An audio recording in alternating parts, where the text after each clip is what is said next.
Deal is not reached. It doesn't mean just big changes on how much we're paying in taxes. It could also mean big cuts to unemployment benefits that tens of thousands of people in South Florida really rely on to survive day to day. News Channel 5's Dan Kraup is joining us tonight with more on that. Dan?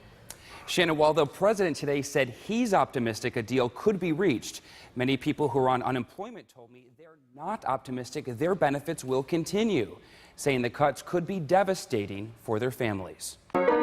Marlene Johnston used to take care of and play the piano for Alzheimer's patients at an adult daycare center until she lost her job more than a year ago. I have always been able to find work immediately, and I haven't been able to. She uses her emergency unemployment compensation to get by. It's barely enough to pay the house payment, let alone the other bills. Angela Williams doesn't have a house. She's homeless and hasn't had a job since August. She has been filling out more than a dozen online resumes a week. It's scary because you're still looking for work. You know you need those funds to help drive to these appointments, go to interviews, and so forth. They're just two of more than 100,000 people across the state and more than 2 million people across the country whose benefits may run out if an agreement isn't reached. In Florida, families get up to $275 a week. It's very, very, very vital.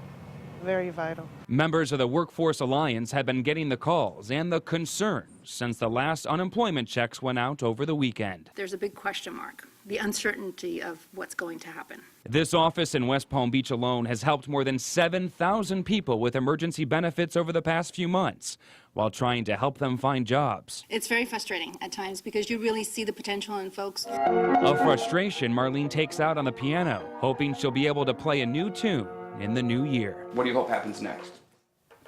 I hope I get a job.